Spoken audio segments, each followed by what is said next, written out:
Conference. I've known her for a while. She's extremely amazing. Thank you very much for joining us. I'm also going to introduce you briefly to my good friend Nab, who's my classmate. He's an HR expert as well. He's the director of compensation with Cox Automotive.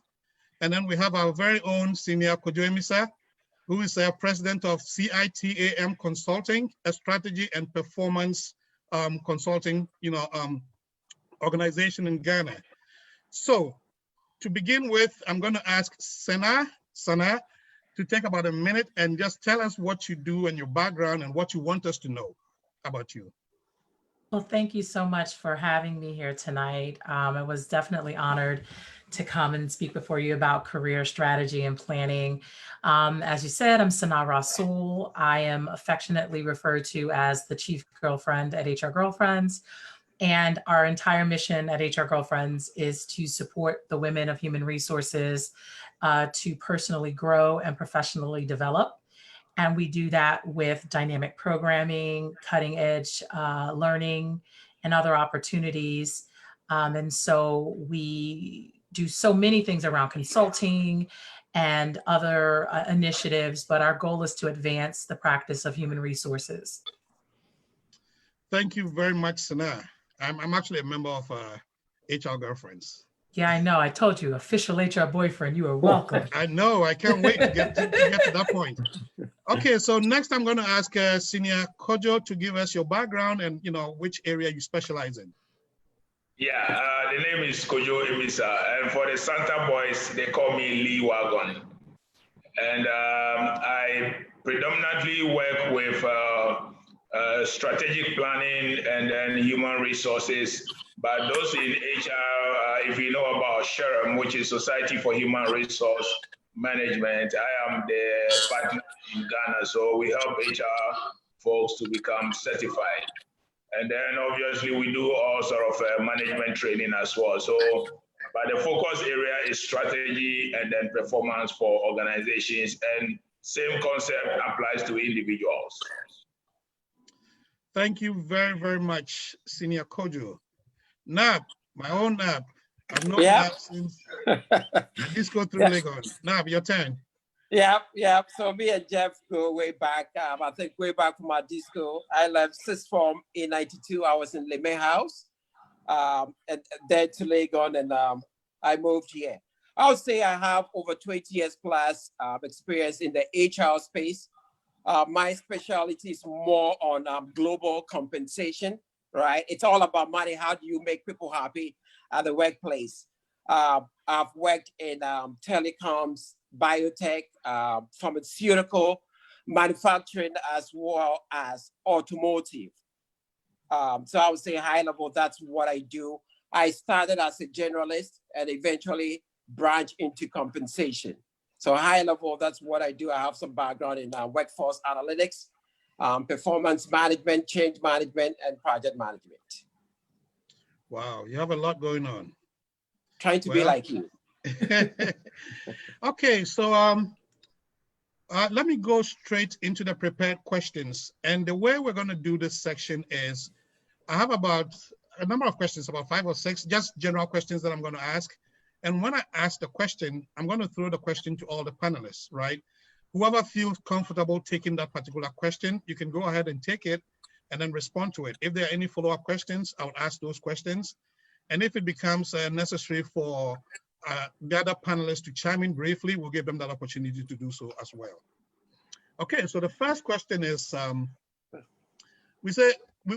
whoever takes it, we say, share with us your top 3 tips and best practices for sustaining and growing one's career during times of unexpected crisis.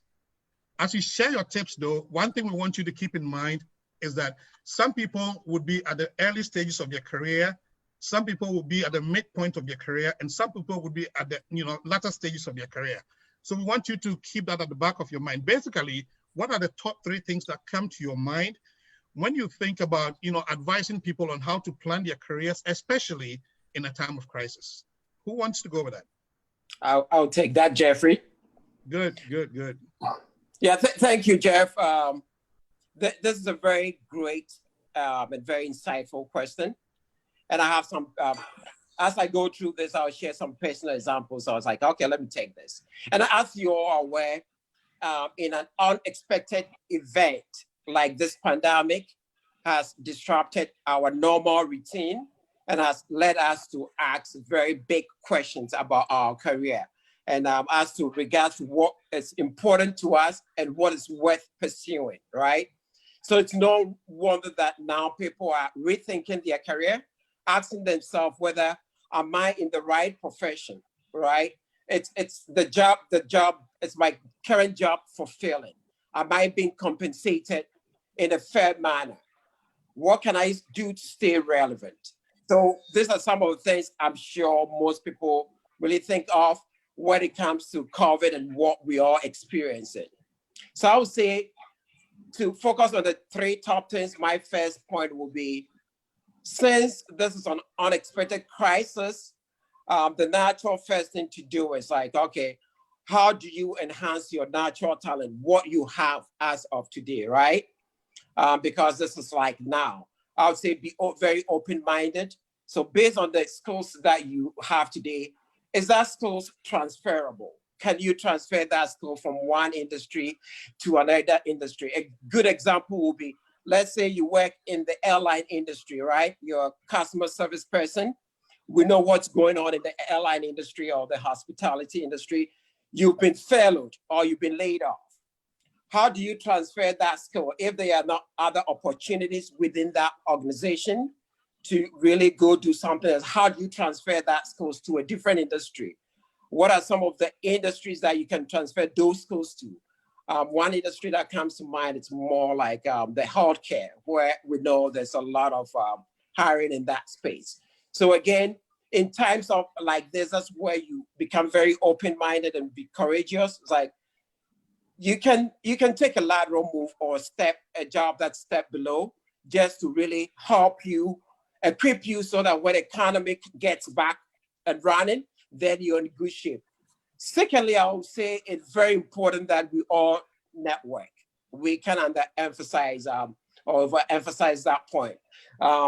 Through Skype, Zoom, and Microsoft Teams, we can still continue networking, right? We know networking is a contact sport. So how do we network during lockdown? So that's where we leverage the technology that we have, like Skype, Zoom, like I said, Microsoft Teams, that can so help us engage with those that we want to engage with, or help us move our career forward. For instance, luckily, a good example is I was able to have lunch with my professional network this afternoon. So it's like, it's doable, you can do it. I've heard people who do virtual happy hour events, right? So this should not limit us. We know that probably this might be a new normal. So how do we make the best out of this situation? Thirdly, I would say, let's continue with continuous education. It's very important. During this time, how do you take short courses, part-time courses? If there's a need to take certifications, please go ahead and do it. It's all staying relevant, making yourself very, very marketable. And to really circle back to your point on early careers, mid careers, and late careers, right? Mm-hmm.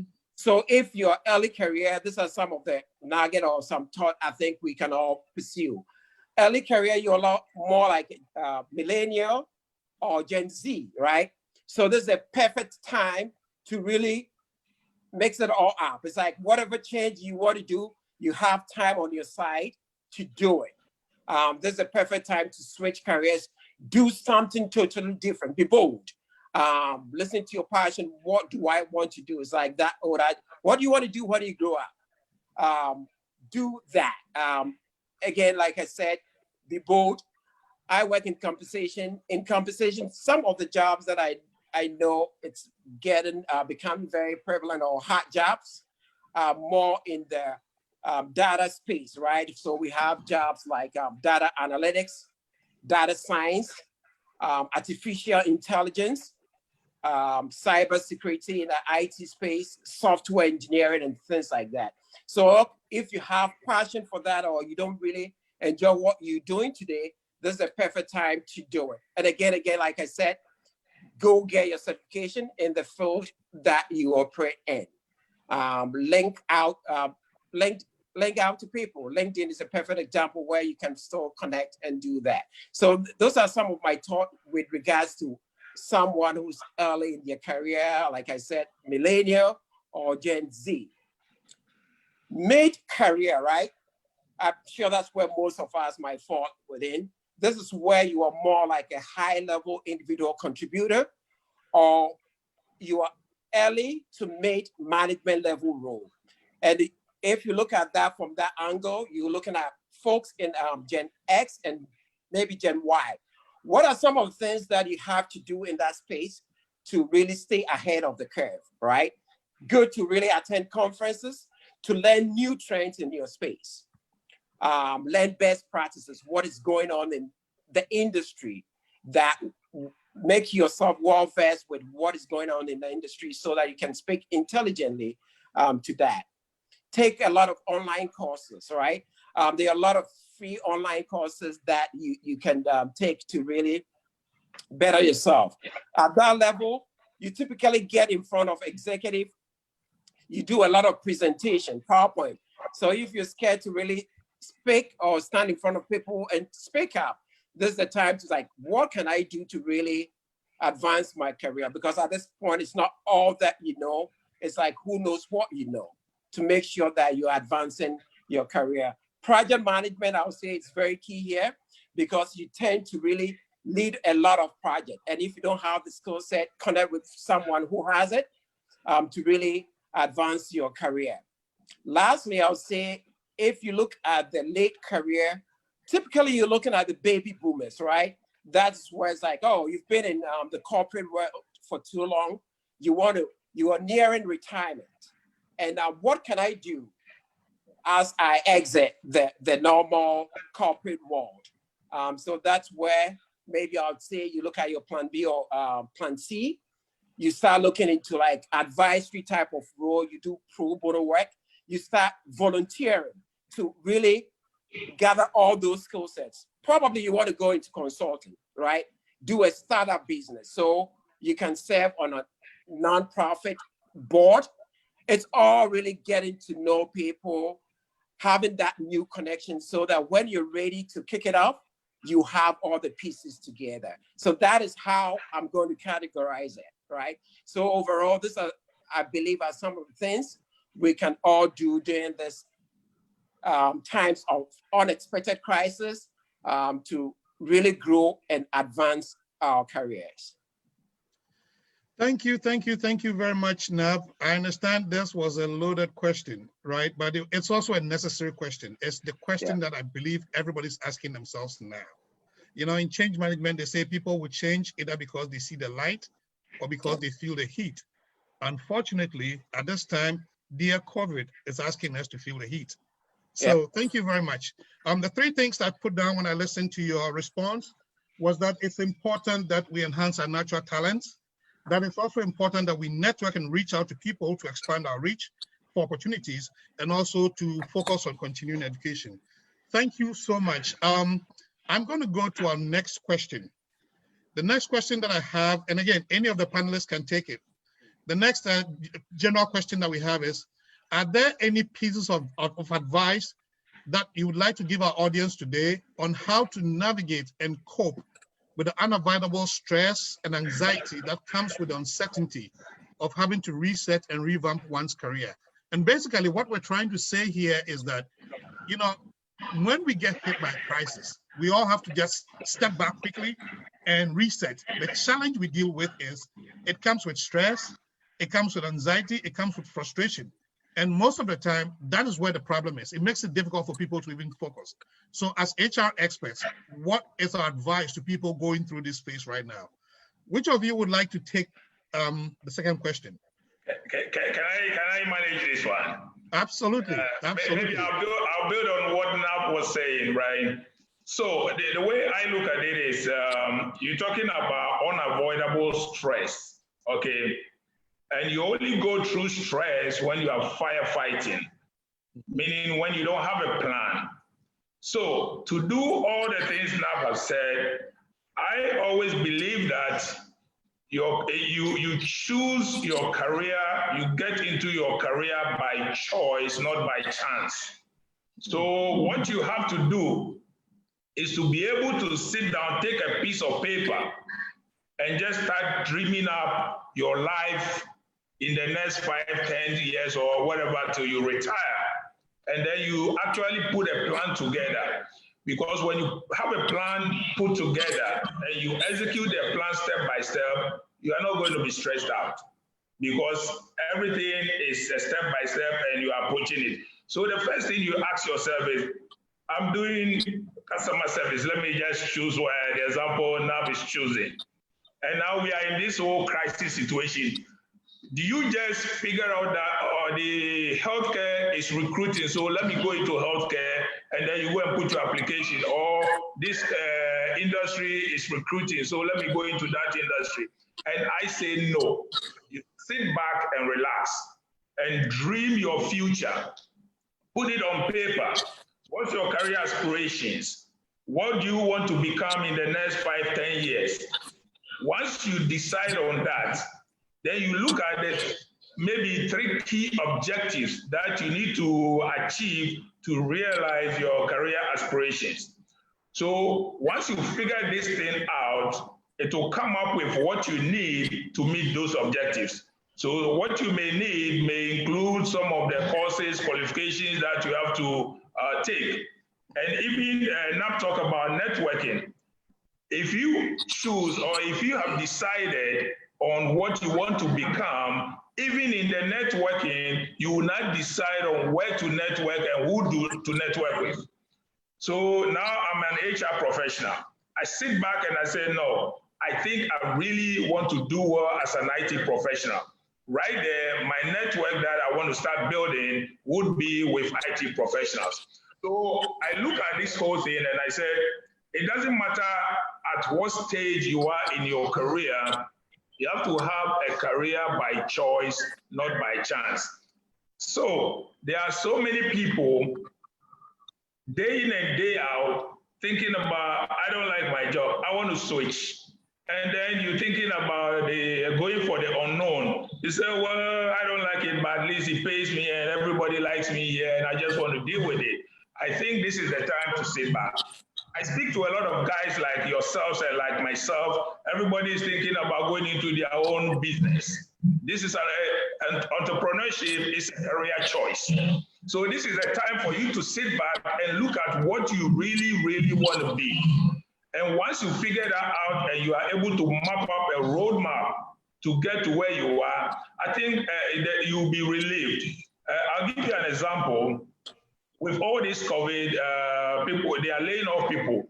And then I know a few people who says, no, I'm just taking 3 months off. Forget about layoff or whatever. I'm taking 3 months off. I'm replanning my life and then come up with a strategy. So what I want to tell myself, yourselves, and our audience is you cannot wait to be lucky in your career. You have to plan it. So do you have like a piece of paper that you can show me, say, this is my career plan? You really have to have that. Every human being has to have that. When you look at corporations, every year they go through strategic planning process. What does that mean? We all know what they do. If you go to Coca-Cola, everybody knows Coca-Cola manufactures Coke for us to drink. But still every year they go through strategic planning. Why is that? Because they want to see whether they want to continue doing Coke or they want to continue serving this market or that market. So for an individual, if you don't plan for your career, then you will be like found wanting. Oh, somebody tells you, oh, this area is recruiting, and then you go and take this 2 minutes course. This area is recruiting, and that is where you get the stress from. So if you lie back, look at the environment, look at COVID, look at whatever. COVID actually, I think, is creating a lot of havoc, and I also think it's going to create new opportunities that never existed before. So if you are somebody who has been thinking about entrepreneurship as a career choice, probably this is the time to sit back and say, this is what I've been dreaming about and this is what I want to do. You want to switch career? Yes. If you want to stay in your current career, maybe the career itself is going to live beyond COVID, but the way you deliver your service is going to change. Are you positioning yourself to change the way you deliver your service beyond COVID? So I would take this in very short and say, you just have to put pen and paper together and dream about yourself. You know, mostly, I don't know whether the HR professionals, you go through this, what do you want to be in the next 5 years? That used to be a common HR question that they ask people. Why do they ask those questions? So now, don't go for any interview to be asked, what do you want to be in 5 years? Ask yourself that question. Once you answer that question, you can put out steps that you can follow, which may include studying, further studies, taking certifications, networking, talking to people, and then doing some research, and in some cases, doing job search to get you to where you want to be. Yeah, so I think I'll end it here until there are further questions. Yeah. Thank you very much. Actually, I really liked your response. Basically, what you shared with us is the importance of being intentional about your career, and the need to actually have a plan. You'll be surprised at people who never plan their careers, but they'll tell you they want to plan their retirement. What are you retiring? What are you really retiring from? You know what I mean? You have to plan it. And let me share quickly one skill, one strategy, or one approach that a friend shared with me that really has worked for me personally. He says, just draw 3 interlocking circles, right? In one circle, you really want to write down everything that you know you are naturally good at. This is what Nab talked about, right? You really need to know what you are good at. In the second circle, right, you want to write down everything that you are passionate about, everything that really, when you go to work, you feel like this thing really is that thing that gives you the, get up and go, something you enjoy doing.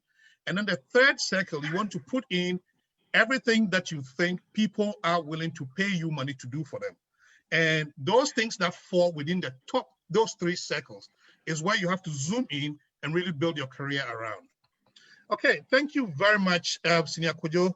The next question that we have here, I know that this session would not really land well with anybody if we don't talk about what we're dealing with right now. So let's zoom in specifically on COVID-19, this pandemic that we're dealing with, specifically.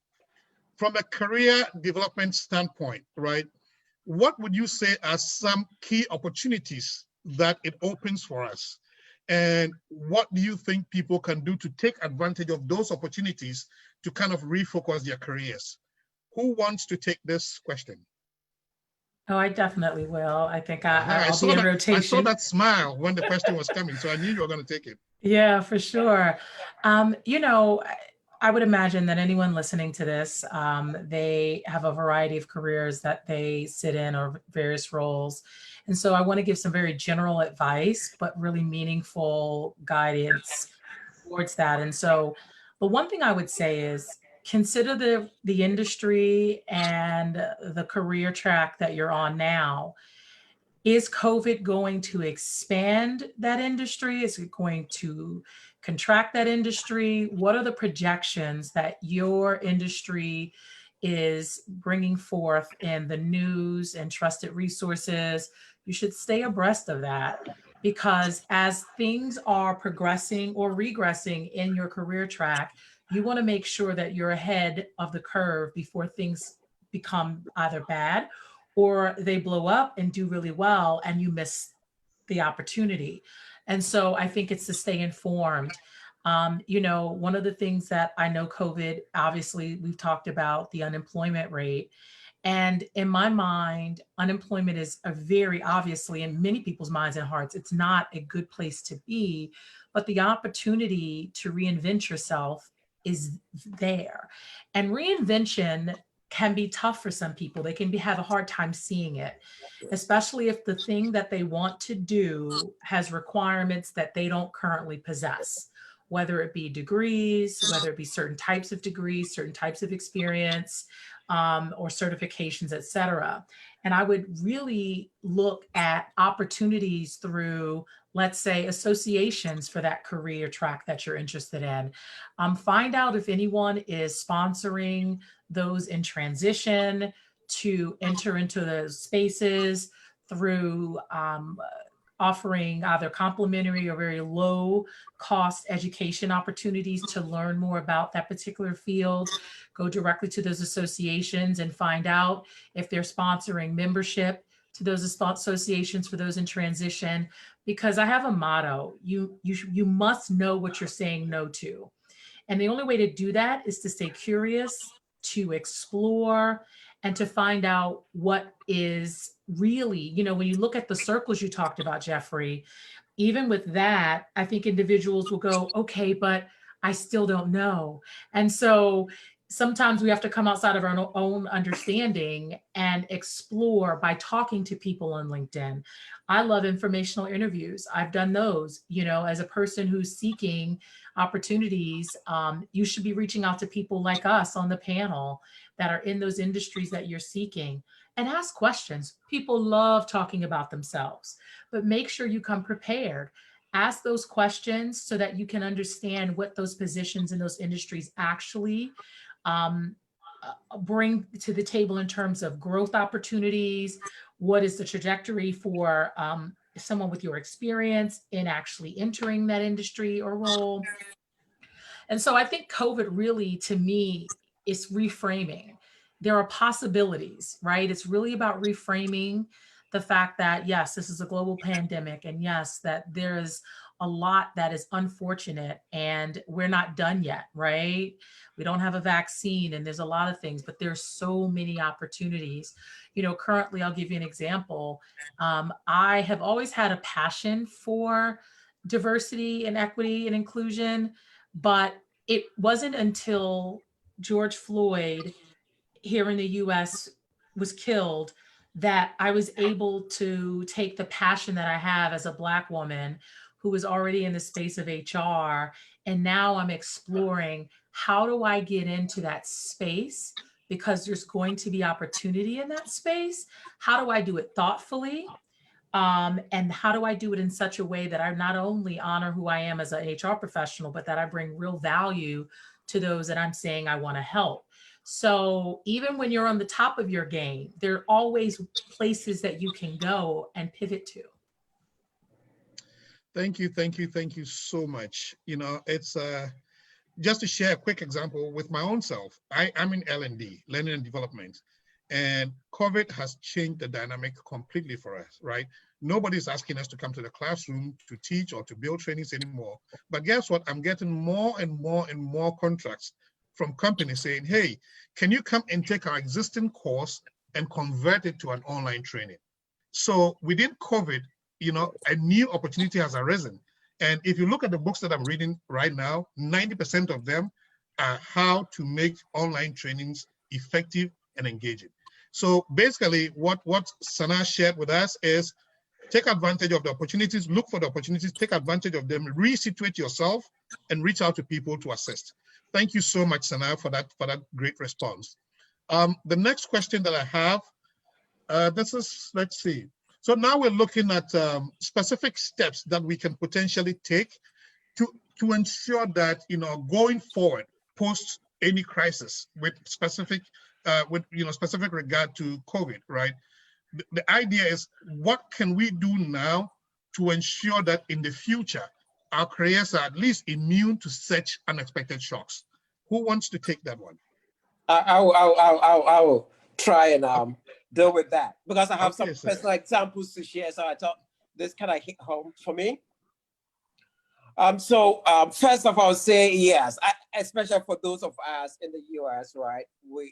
It's tough to say you're going to do something that will fortify and make sure, or fortify your job that you can never get rid of that person. Because like, as most of you know, most states in the US is employment at will, right? The employer can get rid of your services anytime. You can also do the same. So pretty much you get into the corporate world, it says nothing is really promised, right? But having said that, what can you do to stay relevant, right? What's the capital? What can you do to make it difficult for your employer to really get rid of you? And that is what Jeff's question talks about. And what I'm going to talk about, I think Kojo touched on a piece of that as well as Sana as well. So I will start by saying that you own your career, right? You get into an organization, be like, oh, most folks are like, oh, my manager is not helping me out. A promotion came and I was bypassed. This person got it, and what have you. You own your career. That's how you first have to tackle it.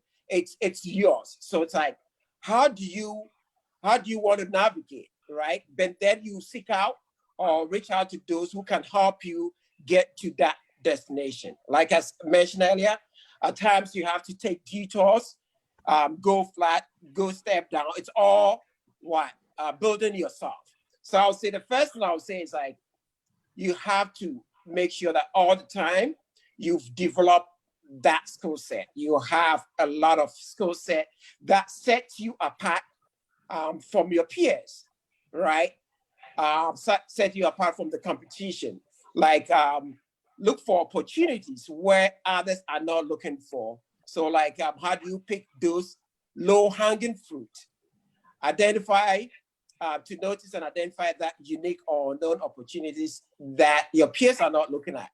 Liberate yourself from the confines of the current way of thinking and be creative and unconventional, right?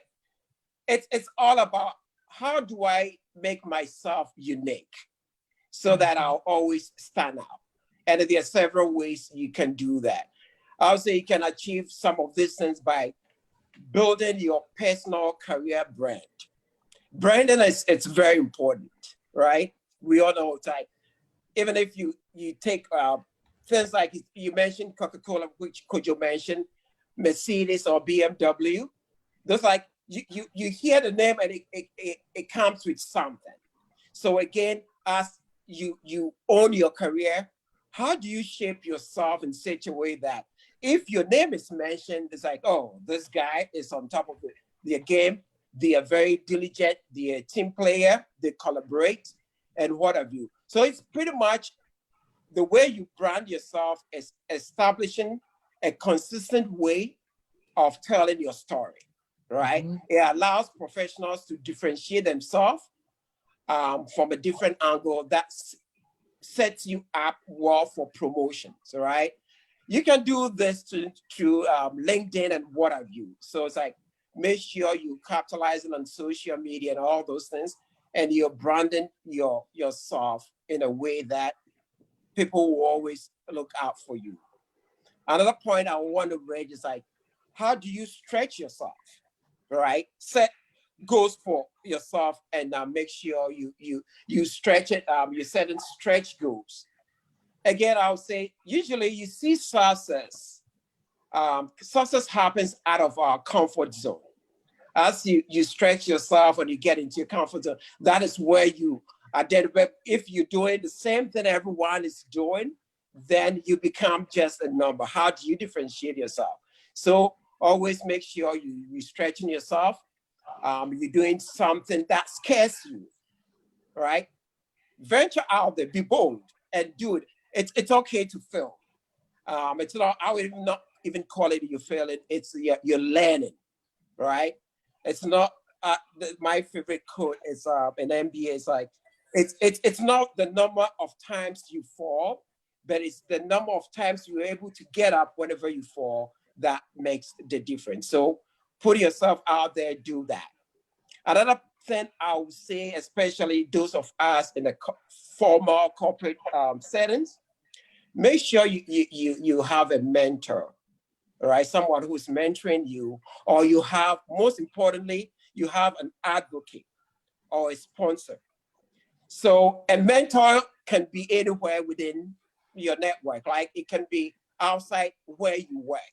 A sponsor typically is someone, an executive, who is in your organization, who can speak on your behalf know what you know.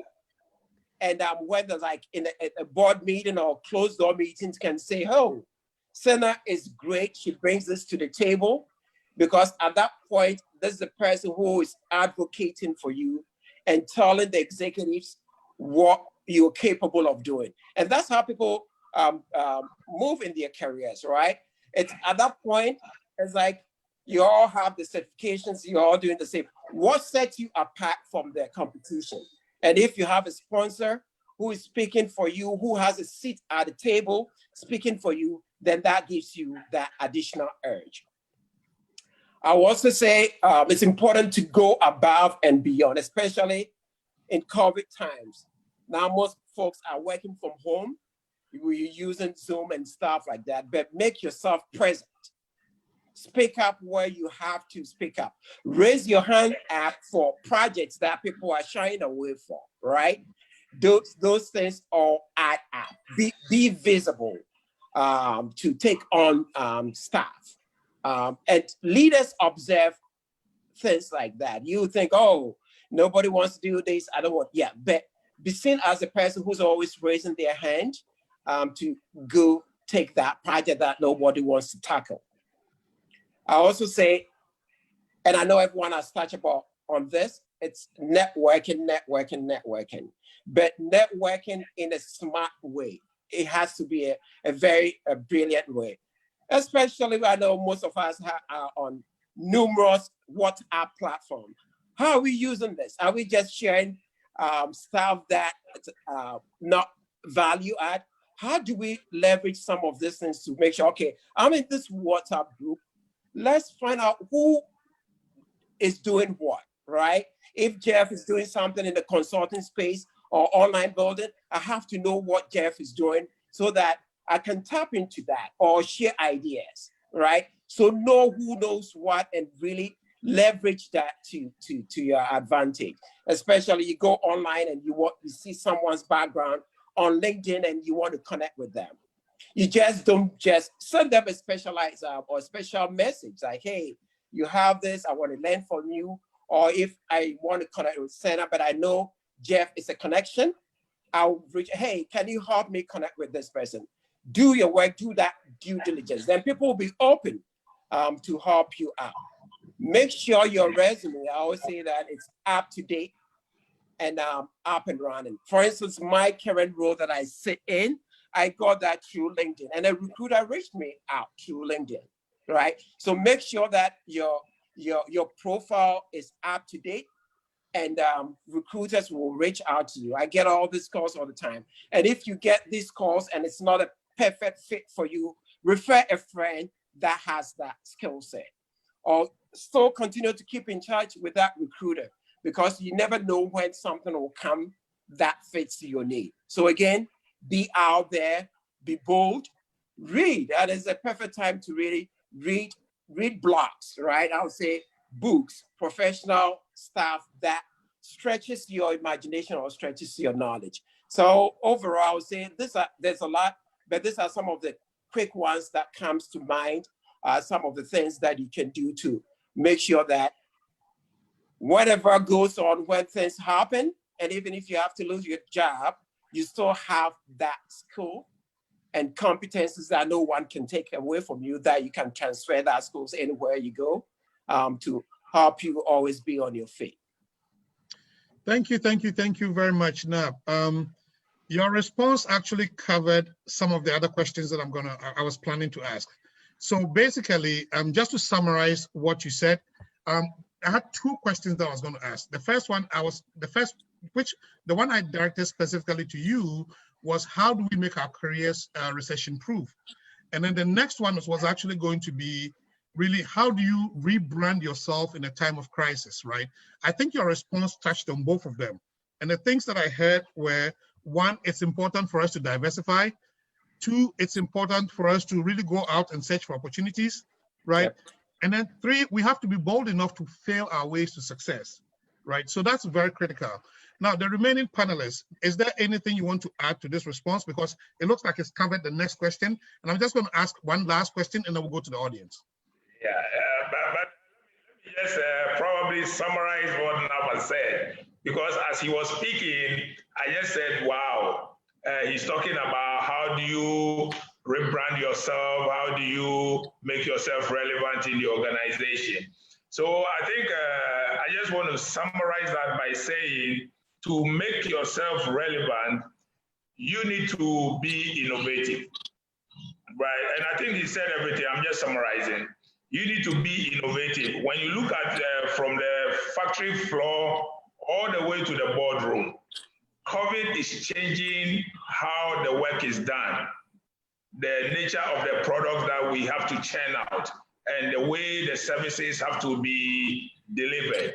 So if you're at the factory floor, you have to be the guy who is so innovative, coming up with new ways of doing the work at the factory level that makes everybody safe, free from COVID. That makes our clients more confident in us and in our products. If you are mid-level, what approaches are you guys using? You are working from home, and he touched on it. You are working from home. Are you losing the relationship side of issues? Who are you the guy coming up with new ideas of how do we really reconnect with ourselves, even though we are working remotely? If you are in the boardroom, are you coming up with new ideas that is changing the direction of the organization? So I think to summarize what he's saying, I would say innovation is key. Relationship management is another key stuff that you need to really hone in on, because now probably we are not meeting each other face to face as much as we used to. But this is the time we need to build stronger bonds, because in the midst of all of this, we are all scared about dying from COVID. So the relationship that we have to build becomes much stronger. If you look at your own friends, now I think we tend to be calling ourselves more. If you don't hear from someone 2 days, you are calling and say, are you okay? Your friend coughs and you want to make sure they are okay. So relationship, innovation, and then I think not touch on everything, but I think being able to lead a change becomes some of the key things that you need to do to be able to differentiate yourself. Thank you so much. Sana, is there anything you want to add to it? The only thing that I would add that has not already been said, because these gentlemen have definitely covered ground here, is invest in yourself. As a career coach, I have this conversation with a lot of professionals. They either wait until they're unemployed or underemployed or really frustrated with their current roles to begin investing in themselves. And that looks like this. You know, Nat talked about having your resume together. The assumption that people make even in the spaces that because we're HR professionals that we are resume gurus, that's not how any of that works. You know, I hire folks to do that because there are others in this space that do it better than I, and I want to put my best foot forward. So I make the investment in someone building my LinkedIn profile out so that it reflects who I am and that it attracts the recruiters that Nat talked about. And then, so, you know, and whether it's a career coach, so you need to think about what are you willing to allocate in time, energy, and money into achieving the goals that we laid before you tonight. Thank you so much. Whenever this question comes up, I personally see three main things, right? Know thyself, know your value, right? Be confident in articulating your own value to leadership, and be bold to be known for what you know. It's just as simple as that. Be courageous, go out, and that's how you make yourself recession-proof. Okay, the final question before we go to the audience. I know we definitely would be called out if we don't talk about the power of networking, right?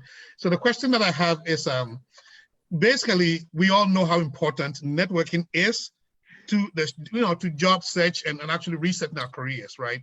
So would any of you be willing to talk to us specifically in a crisis situation, right? Around in a situation like we're dealing with right now, what are some specific steps that, if I was sitting at home trying to reset my career, what are some specific steps that you would advise me to take in order to really be well positioned and really network and be known and just open up opportunities for myself? Any of you, the panelists, want to take this one? I think if you gentlemen don't mind, I'll dive right in because this is my Absolutely. sweet spot. Mhm. You know, running HR Girlfriends has really put me in the forefront of creating environments virtually and in person live when we could be together that facilitated meaningful relationships beyond just a handshake, that you would build relationships in which you wanted to connect with that person. And not only that, you wanted to follow up. And not only that, you wanted to check in with them and create a process that would allow you to stay engaged as best as possible with the things that we all have going on in our lives and careers. And so, really and truly, now in COVID, my number one recommendation is that you find virtual communities that will support your current and or future desires around your career. At HR Girlfriends, I host Tuesdays and Thursdays what they call an HR virtual chat. This is a space where women across the country and really the globe, I've had women from Canada, some from Africa, and other locations in the UK. We get together virtually on Zoom and we discuss. We've discussed everything from diversity, equity, and inclusion and belonging as we look at post George Floyd's murder and how our organizations are responding. We provide each other resources. And through this community, I'm able to actually provide coaching in a very natural and authentic way without anyone having to commit to anything, right? It's like you come, you connect. These women have been able to connect offline with each other because as I'm communicating and they're communicating, they're grabbing each other's LinkedIn profiles in the chat and they're furthering their connections. And so you have to find those virtual communities that are going to speak to that. How do you do that? Identify associations and groups online, and then obviously maybe even have some physical presence. Kojo mentioned SHRM, which, you know, that's an organization that I'm bringing up because he mentioned it, but that is synonymous with HR. And whether you want that or there are other associations, right? Like what I'm doing. I do something very different than SHRM, but I still serve the needs of those in the HR space. So that's what I would tell you is find those virtual communities that you belong in. And it's okay, lurk a little bit. You don't have to speak up. But I do think that the more you contribute through chat and through voice, the more value you'll get. Okay, thank you so much. I know networking. I personally, you know, as somebody who's into consulting, I would say 90% of my gigs come from LinkedIn, and they come from referrals as well. So networking is so powerful. Okay, thank you so much, panelists. We've definitely covered some ground here. I think it's time for us to get our audience to also start throwing their questions at us. So Ed, do you want to take this part and get, you know, the audience asking questions, and then, you know, I can maybe rephrase them or, you know, find ways and means to assist the panelists so that we can respond to the questions here. Yeah, so thank you so much, Jeffrey and the rest of the panelists for doing such a great job of talking to us about what we can do about rebranding our careers and so on and so forth. So what we are going to do is that we are going to open the floor for any questions and answers. I don't know if Zoom has the option of raising your hands. I know we have that in Teams and other places. So I don't know. I mean, if you can. The option is there, Doug. Prof, the option is there. So if you want to ask a question, you can raise your hand. I've given everyone access to that. All right, so if you want to ask a question, go ahead and raise your hand and ask it. If you don't want to ask it and you want to type it, you can type it in the chat room and then we can rephrase those questions and then ask them, okay? I mean, the first question comes from me. Obviously, since Adisadel is a school based in Ghana and most of the audience here are Ghanaians, and in that matter, being Black in America with all that stuff going on, how do we use our Blackness to leverage, or I've heard so many terms about pivoting our careers here, right? Because a lot of times people see that as a disadvantage or our accent, right? How do we do that in this space to make sure we differentiate ourselves from the competition that we are in? I see us being in competition with other people, you know, we are in competition with other people. So how do we use that as an advantage to grow our careers here in the US? Hey, look, I was like, since everyone's thinking, I could just jump in and then you gentlemen can follow me. I would just say that anyone, whether you have an accent or not, whether you are US born or not, you can navigate this space around corporate America or really any level of the workforce. It really is incumbent upon you to prepare yourself for those things. I'm going to share something with you and your audience that I typically share with my coaching clients, and they pay top dollar for this. So Merry Christmas. Hey, we'll send you our checks. Merry Christmas. So, you know, I tell them whenever you close out an interview, I want you to be thoughtful. And I know that there are lots of articles that tell you, oh, ask this question, ask that question. The number one question that you ask to close out after you've asked about the environment, the supervisor, pay, whatever is really material to the role in the organization, I say, what have I not told you about myself that lets you know I'm the right person for this job? What have you not heard?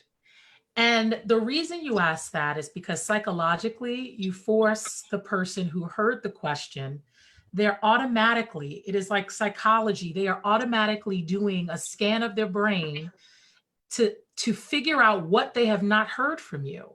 I've had clients that have said, oh, I asked that question and someone said, oh yeah, we didn't ask X.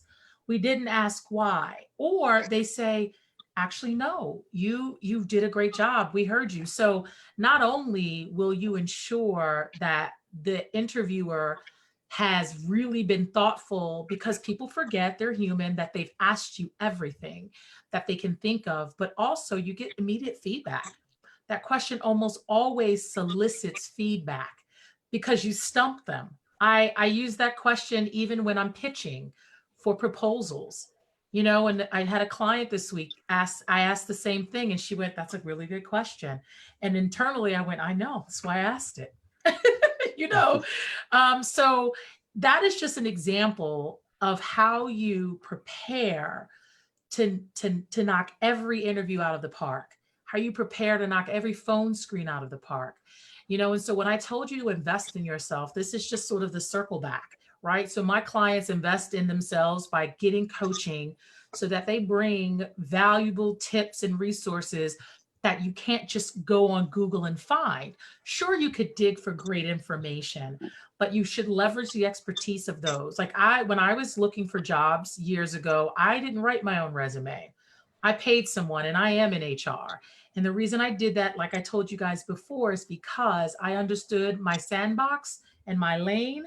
And that, although I could do it, I wanted it really stellar. I wanted to stand out. And that's what I was able to do, bringing in an expert. So that's what I would definitely recommend. Right. And can I add to? It looks like everybody's gotten excited. I would definitely like to add something as well. Senior Kojo, you go first and then I will follow. Yes. Prof, I listened to your question and I'm asking yourself, you should be able to answer that question, right? If you're a professor, how did you get there? The Black experience, right? What I've realized in the United States is it's almost always difficult to land your first good job. But once you land your first good job and then you prove yourself, pretty much that's it. It becomes easier for most, especially people from outside the United States who have been there like yourselves, and you go and enhance your education, and then you basically get into your first job. And beyond your first job, it's more about, have you proven yourself? Because most of my friends, my mates who are in the US, I'll say all of them are doing pretty well, and all of you are doing pretty well. So I think it's more about, obviously, you can talk about racism and all of that, but how do you differentiate yourself in terms of the competency that you have so that there are some times where somebody says, let me just try this guy. Okay, so when you have that opportunity, that window of let me try this guy, are you going to disappoint yourself? Or let me try this guy would become, wow, I didn't know these guys could do this, these guys could do that. So I think for the young people coming up, whether they are foreigners, blacks, or they are internal blacks or whatever, I think building competencies and confidence is really what we need to educate our young people. Because seriously, I know people born in the US, well-educated, highly confident, and they are doing well. Some people have not been fortunate enough to be well-educated as ourselves, and they are going through a lot of struggle. But most of the African brothers that I know, like yourselves, predominantly go, even from Ghana, they apply with either SAT to go to the undergrad, or they have the undergrad and they do the GMAT and stuff and go to the universities. So I would say mostly, most of the people who are educated have had a good ride in the States. Most of them will share their experiences when it comes to their first job. And then some of them too actually plateau early. Maybe when it gets to the very senior level, they plateau early. And from there, what I can say, and my experience is because people are not bold enough. Sometimes there's a bit of a timid nature when you are dealing with your colleagues, just because you may have an accent, or just because you are thinking somebody's going to discriminate. So you become a bit timid in your approach. But I think once you have them, you build it. So focus on your competencies and your confidence, and I think you do well. Most of my friends, I've seen a couple of them, they're all big guys doing well in the States. And I think competency, confidence will push you through. Yeah. and yeah, I think Sana and Kojo touched it all. What I'll add to what both of them said is I will look outside the job, right? It's like, how do they know you, like in the workspace? Because I think what mistake that most foreigners we make is we go to work and we think it's just about work, right? Outside work, how do they know you, right? Because it's like that's where they want to connect with that human being, right? It's like, do they know about your family? What are you passionate about?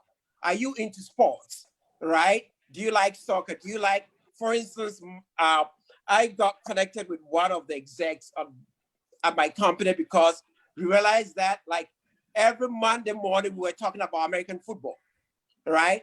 So again, things like that, they get to know that, okay, though this guy has an accent, he's this, but he's the same as me. We all passionate about the same thing. We all do this.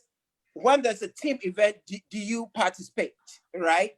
Do you volunteer? So it's like, you should make them feel like you are part of the team. You don't isolate yourself. But if you do those things that everyone is doing, then you get a full buy-in. They get, oh, I can talk about this person. It's not just about his work, but socially, he's not awkward. He's a normal person. He's like everyone else. So I would say that is where I think we fall short, and we should be looking at that. We should be open, and we should be engaging as other members of the team, and the sky will be the limit. Okay, thank you very much. Now, if I can add something quickly, right? So when it comes to our Blackness, I think we fail to take advantage of it. You know, think about it this way: searching for a job or looking for contracts or everything, right? It's more like it's a competitive sport. So you have to assess your toolkit, and your Blackness is something within your toolkit. So for example, if you want to be heard, right, at your workplace, you can choose to join maybe the Diversity Council. You're a Black person, people are going to listen to you. It's your sweet spot, right? When I finished school at first and I was applying for jobs, I joined the National Black MBA Society. And guess what? The jobs were meant for Black people. So you have to go, if you want to really find the fish, go where the fish are. That's the strategy. Okay. Excellent. Thank you all. Are there any other questions from our audience?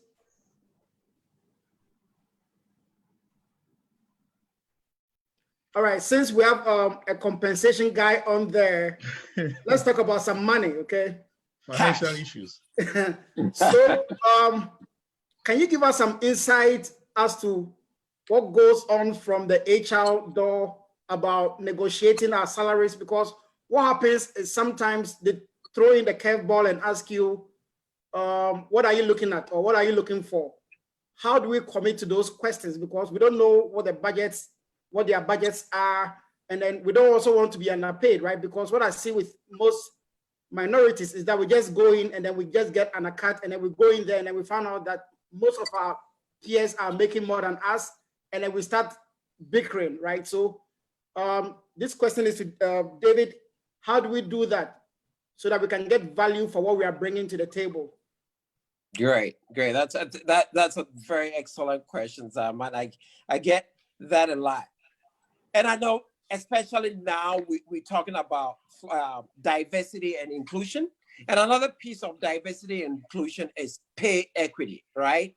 How do men pay versus women based on gender, ethnicity, and all those pieces. I would say, and even I would say now, I think that most states have passed laws that you cannot ask a job applicant like, how much were they paying you at your last job, right?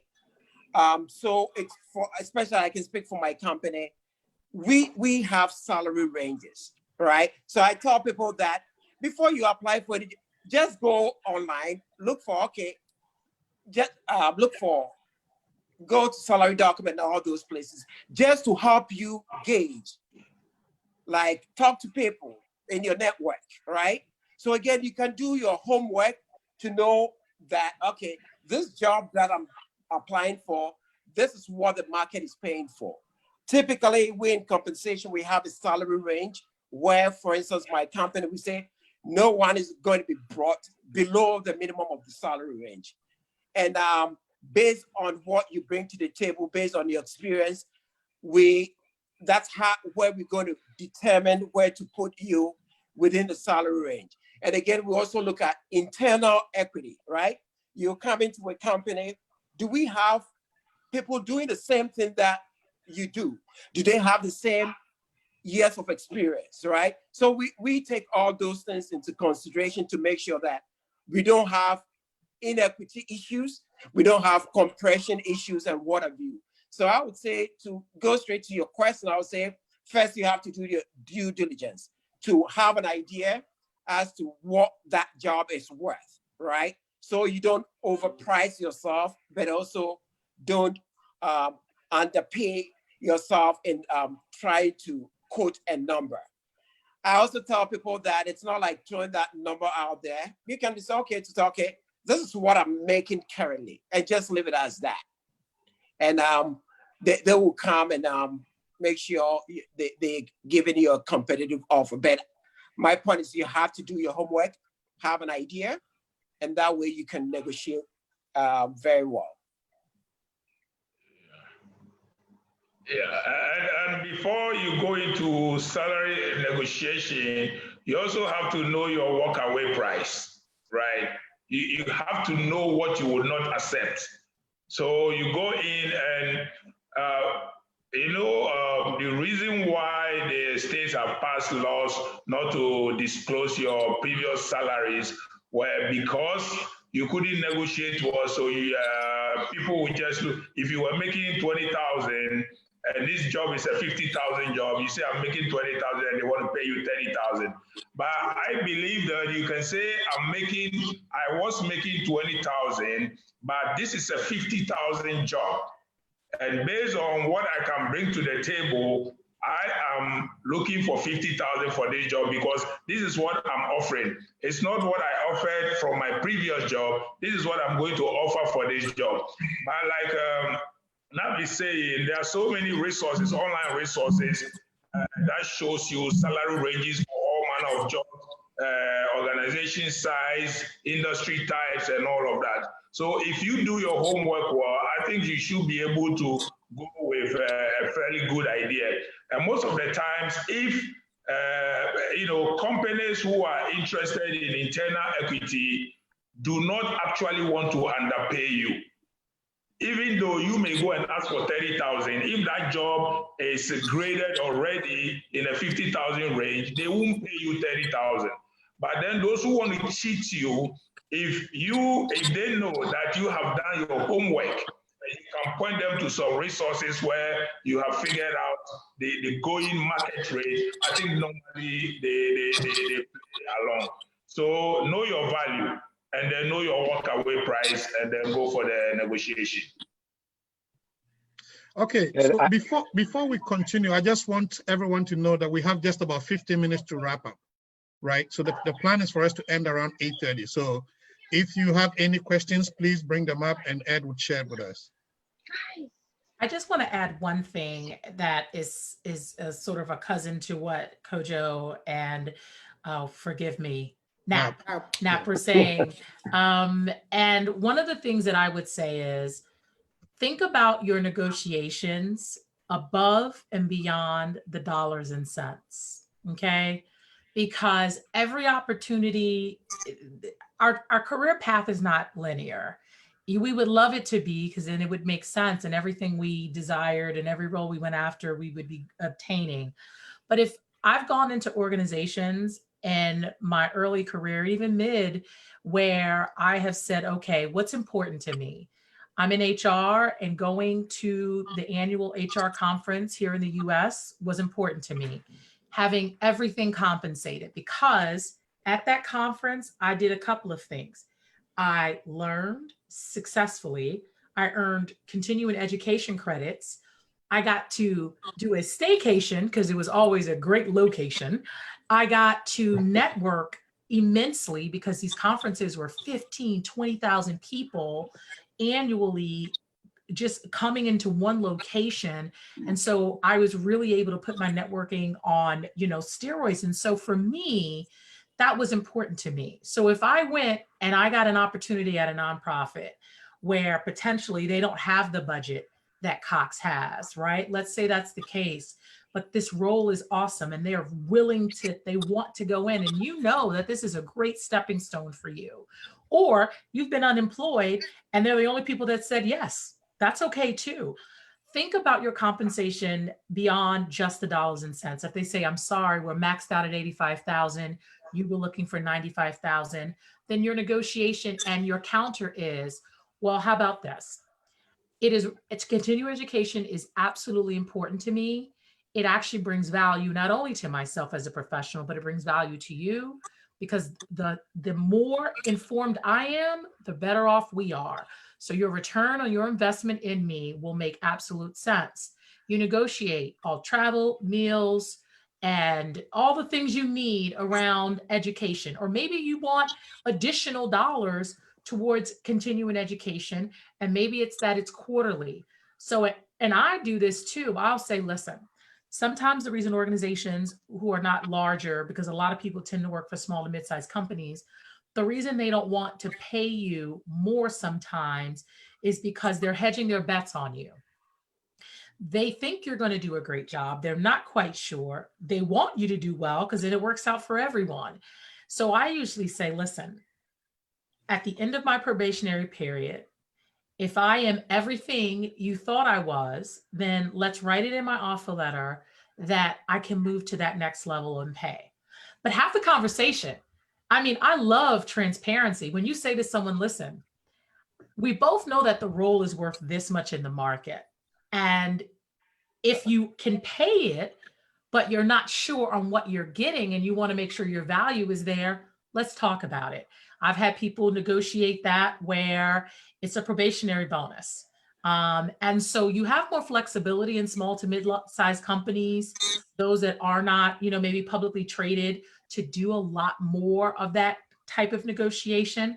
But I always say everything is negotiable until it's not. Yeah.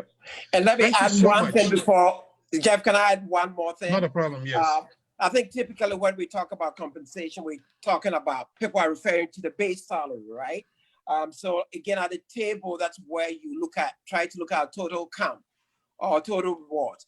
One thing I think people tend to forget is like the bonus or the variable pay piece, right? You go and it's like, oh, though we're going to pay you X amount of base salary, that for this role, you also get maybe 10% bonus target or 20% bonus target.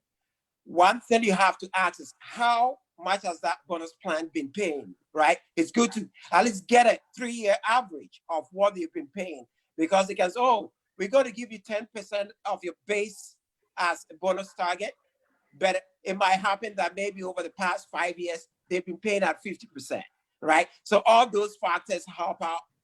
If they have stock options, try to understand how it works and how you can leverage that. So again, I thought I'll throw that out there.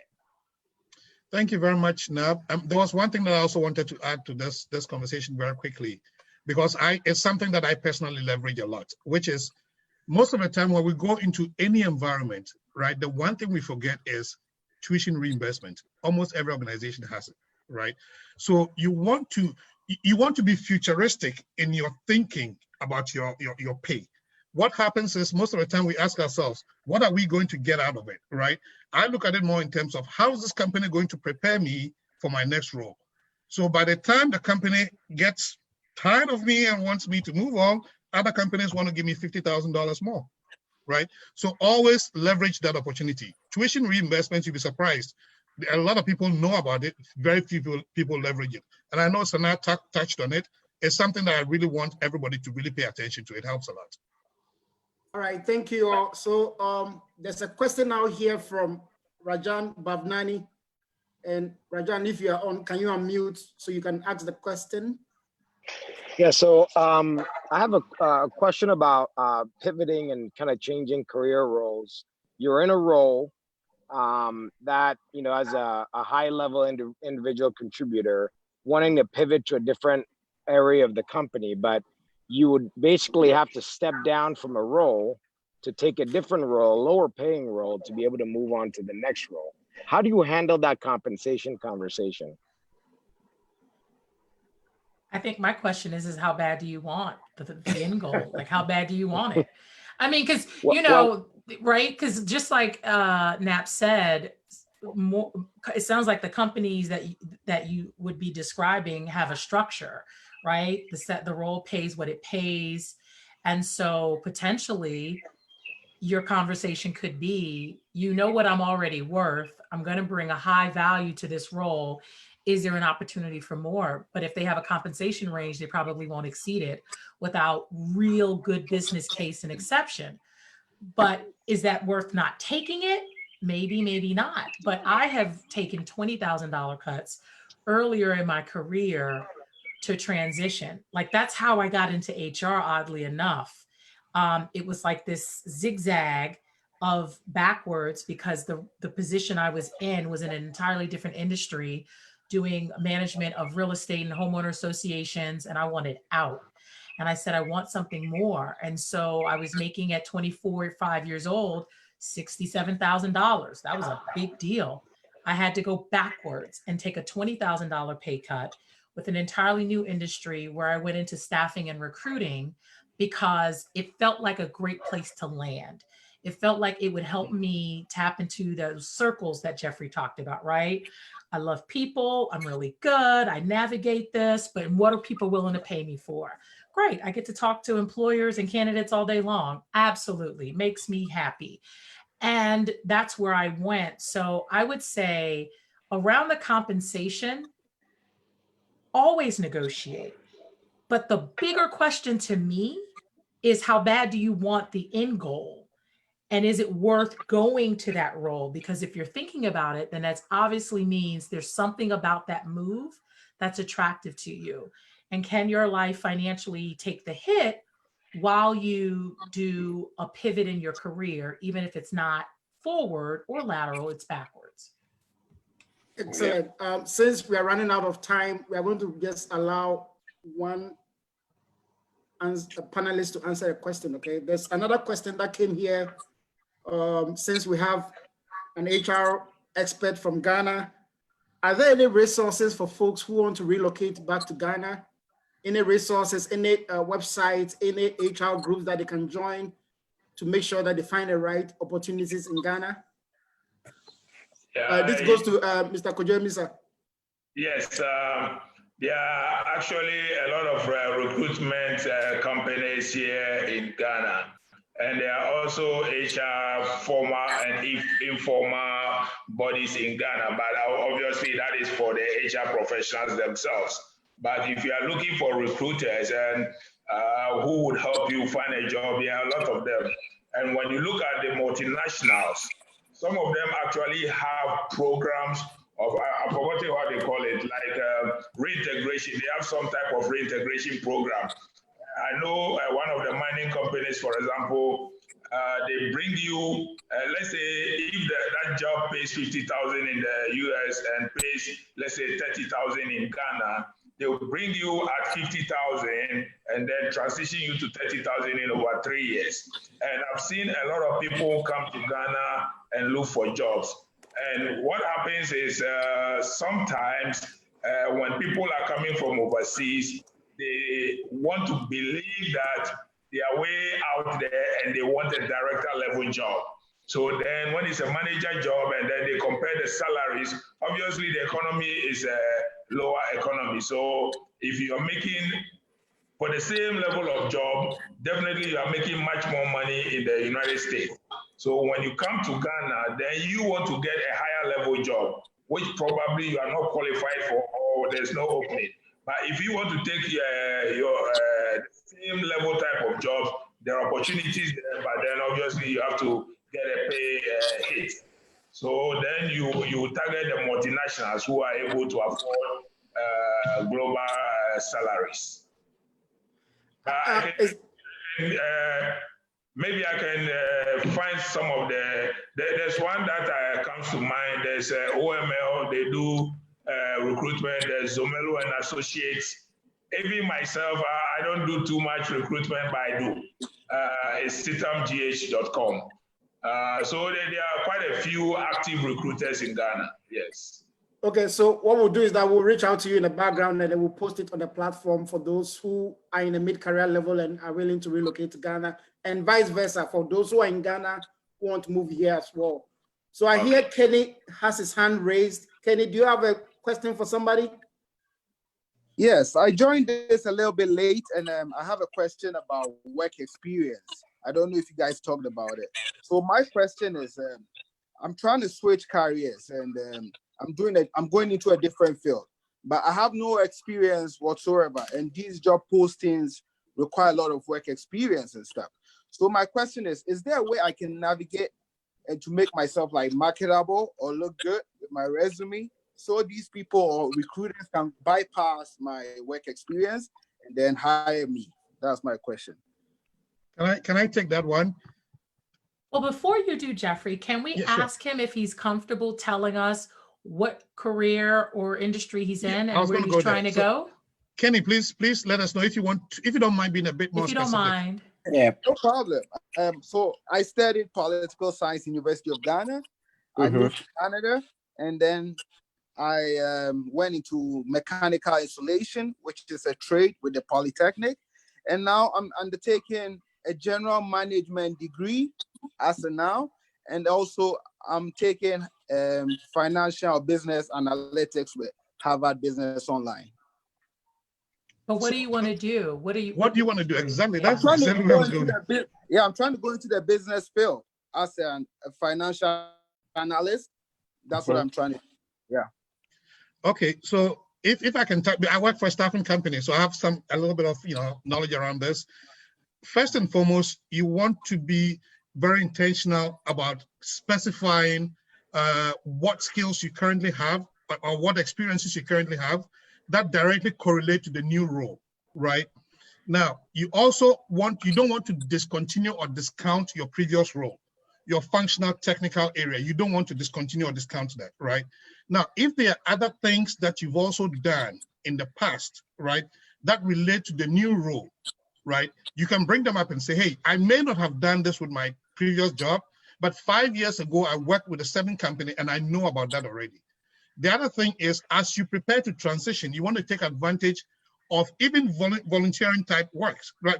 Volunteering type jobs.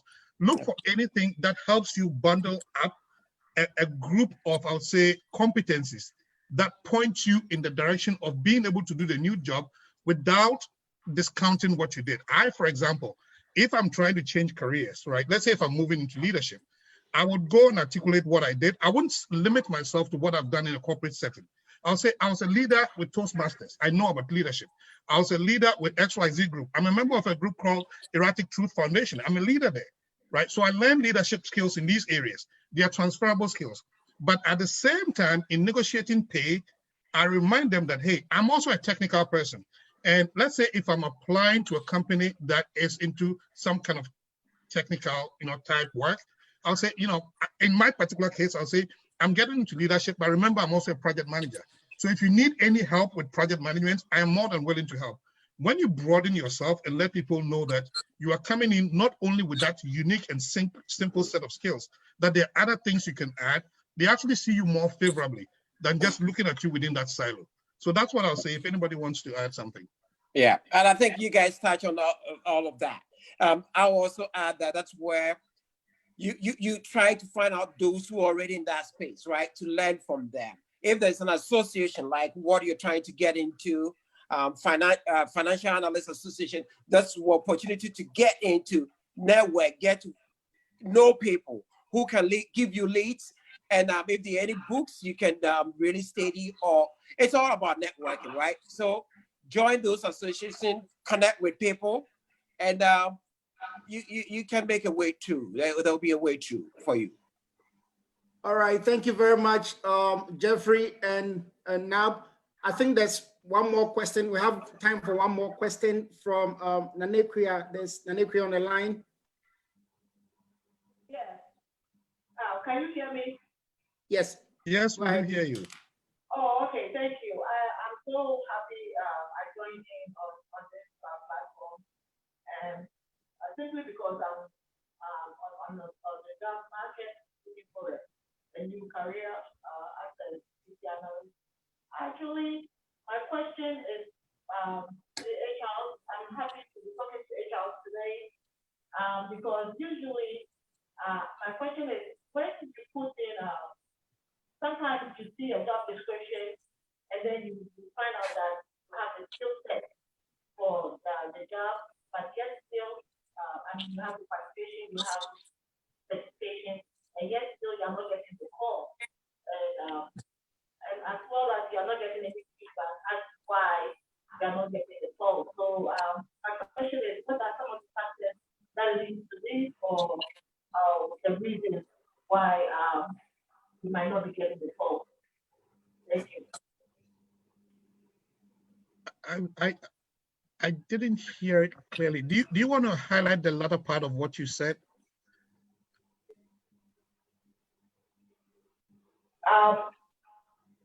Can you hear me now? Yes, it's better now. Yeah, my main question is, as HR, sometimes when you are looking for a job, you see that the job description meets your skill set. You put in the resume, but you are not getting the call. And I just want to know, what are some of the factors that lead to you not getting the call, or your resume not getting picked up? Okay, I can go in here. I can really touch on this because this is something that I deal with quite a bit, right? The biggest challenge is that most people still use the old school approach. They send their resumes and wait for someone to call them, right? If I see a job, the first thing I'm going to do is I'm going to look for the recruiter's name. When I find a recruiter's name, I go on LinkedIn and find who the recruiter is associated with. So you want to use that job to navigate all the way to who the hiring manager is, right? Establish an acquaintance with the hiring manager. Reach out to that hiring manager. Say, hey, I'm interested in this position. This is my resume. Do you want us to talk about it, right? When you get to talk to them about it, they clearly explain to you what they're looking for. So then you can step back and re-swizzle your resume to align with what they're looking for. If you are not the right fit, just walk away. But if you are the right fit, send your resume to that hiring manager and then send it back into that platform, right? Because remember, recruiters, they are running searches. So maybe you have the right resume, but you're not putting the right keywords in there. So you definitely want to use the recruiter's name to navigate all the way to who's hiring. That's the best way. You need visibility. And that's what I think is going to work for you. Yep. And let me add to that. Yeah, I mean, I think you nailed it, Jeff. I think the mistake I think most people make is they have one generic resume and they use it for every job they see out there, right? Because like, just look at it. If you apply for a job, at times it's computer, right? And they're looking for certain buzzword keywords in that resume. So how do you customize your resume? It's not like you want to lie on your resume, but how do you customize your resume that it's hitting those keywords that they're looking for? That is very, very important. It's not like it's, oh, I've created this one resume and I'm going to use it for. So it's more about customizing your resume to so that you're getting that attention that it deserves. Else it goes into a pile and nobody's looking at it. And I would say that is one big mistake most people make. So make sure you have what it takes to perform the job and your customizing resume to hit on the keywords that Jeff mentioned. And can I just say this? One on that. No, I just wanted to say, I feel like I'm repeating myself, but I am on purpose. Please invest in yourself. The things that you're learning here are to open up your mind and help you consider the possibilities above what you already know or have explored. You can get this resource in a more intimate space when you align with folks that can help you with getting keyword searches and understanding what that means for your resume, for your position. Also career coach, also, you know, the resume writer, the person to get your LinkedIn profile, someone to intimately teach you the very beautiful skill that Jeff just told you you needed. That's not a natural ability of many people.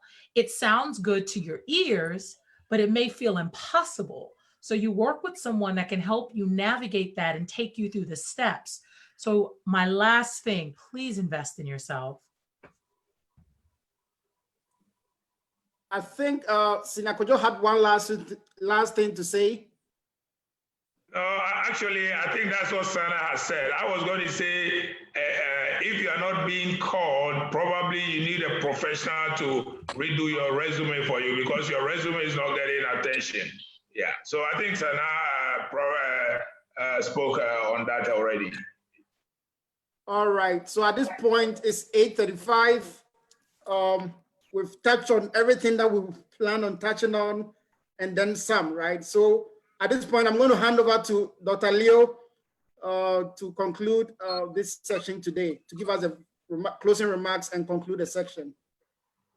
Before we get to Dr. Leo, if you don't mind, I'm going to ask our good panelists this evening to, if you are open to the possibility, right? If you don't mind sharing with us your contact information for people who might want to reach out to you after this session, to be able to do that. So if you're willing, please share that with Ed, and Ed, I believe Ed will be more than willing to share with the rest of us. Over to you, Dr. Reiter. Yeah, thank you. Thank you for saying that. Actually, I had a note here to let you all know that we do have an AOBA North American group on LinkedIn. Oh. We've had it for the past like 3 years, but we only have 48 members on there. And I know on the platform, we have close to 300 people. So please, we are going to share that link as well. Join the AOBA group LinkedIn. If you're out there, you've been affected by the COVID, reach out to somebody, one of the execs, so we can see where to place you. You know, we have people out there in different industries. We have directors and hiring managers in so many places that we can place you. And with Kenny, if you want to learn more about getting into different industries, we can place you with somebody who is somewhere that you are trying to get to. So we do have all these resources as AOBA North America. Reach out to any of us, Senior Kofi Bwedu, Senior Buje, myself, Jeffrey is available to help, Dr. Lionel Reiter, all of us are here to help. So regardless of what field you want to go to, please, please, please, please reach out to somebody. Dr. Jacobs Abe is so good with this stuff, right? So we do have a LinkedIn handle. I'm going to share that on the platform. And at this time, I'm going to hand over to Dr. Leonard Reiter to give us the closing remarks.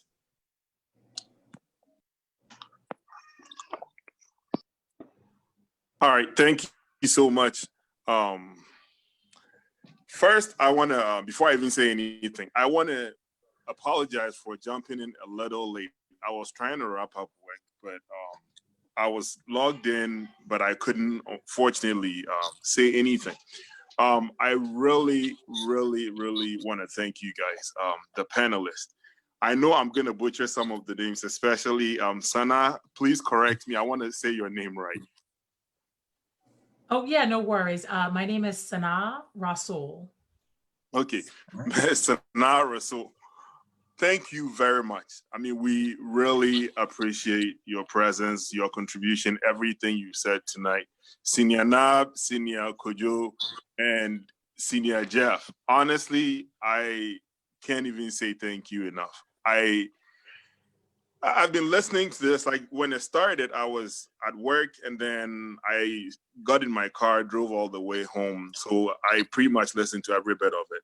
And this is the kind of stuff that people pay top dollar for, to be honest with you. I mean, I've been to a few programs like that my company actually paid for. This is the kind of stuff that like people pay top dollar for. And we've gotten it for free. So I really want you guys to know how much we appreciate you. And I know definitely, for me, it's given me a clear perspective on where to take my career, because it's something that I had been contemplating myself and things like that. And I know I'm not the only person who's benefited from it. Actually, one of my classmates, I've seen him post a comment on how great this session has been and all that. So I want to say a big thank you for your time, for the sacrifice, and for sharing this with us. Ed, thank you so much for putting this together. To be honest with you, like, you blew it out of the park, and we can't say thank you enough. And like Senior Jeff said, please get the information and share it, the contact information, because I know that we all need it. And it could go a long way to help all of us. And for everybody who also took the time to join in the call, of course, without the audience, the panelists wouldn't have anybody to talk to. So I also want to thank you very much for taking time off, especially on a Friday evening when you could spend time with your family to join the call. But just Dr. Pro, yeah, I don't know, technical director or producer or sound engineer or everything combined. But you do it so well. You always go above and beyond. I mean, you are the main host, to say the least. You host it on your own platform that you pay for with your own money and all that stuff. And we can't thank you enough. So thank you so much to everybody. I really appreciate it. I've benefited a lot from this, and I'll be reaching out to you individually because I need counseling in a lot of these topics that you discussed. Like, I got some clarity, but I still have a few questions that I'll reach out to you offline to help, to guide me take my next steps and all that stuff. So thank you so much. And I also want to thank everybody on here who doesn't belong to AOBA North America or not a member of the Adisado Old Boys Association. I heard a lady ask a question, Nane Kuya. Thank you so much for getting on the call. And everybody, that's the problem that I actually get into. Once you start mentioning names, specific names and stuff, you always leave someone's name out. But to whoever was on the call, anybody whose name I haven't mentioned, know that I really appreciate you. The entire leadership of Adisado Old Boys Association, North America, appreciates you for joining the call. And for the panelists, once again, thank you so much. I have nothing but respect for what you've done for us. We can't pay you for the resources that you've equipped us with tonight. So thank you so much. And with that, I'll revert back to Ed to, I guess, officially call it off. All right. So how do we end this? Okay. So thank you all for joining us. Up Santa Clausian. Let's keep on being the best, or what? Being the first, or being with the first. Thank you so much for joining us. It was a great section. I had about 3 pages of notes, right? I thought I was on top of my career, but I have so many things that I can do to get better. So thank you all. And then, like I said, reach out to somebody. One of my old professors said, your net worth, your network is your net worth, okay? Your network determines your network. So I just wrote down OML, just in case I want to relocate to Ghana. I can contact them and make some money in Ghana. So thank you all for joining us, and see you all later. Thank you. Have a good one. Bye-bye. Bye-bye. And never think of rest. Stay up for the school's waiting.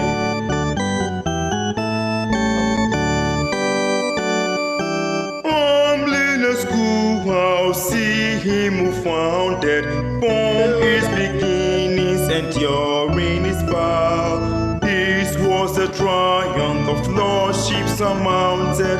Yours is the chance just to make it worthwhile.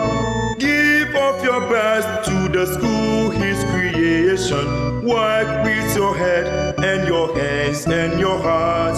Play up for house and for school and for nation. Cry on a man, then let it do his part. Lay up, Santa Clausians. Lay up and play the game. Give nothing but your best, and never think of rest. Lay up for the school's waiting. What's up, man?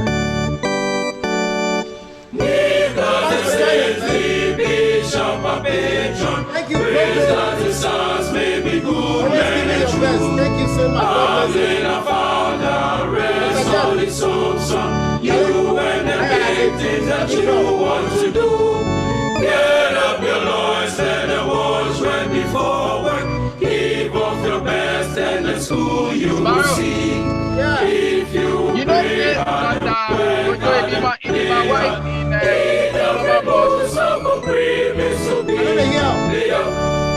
I said, Santa Kojo, he be my wife in former boss. Oh, for real? Yeah, for real.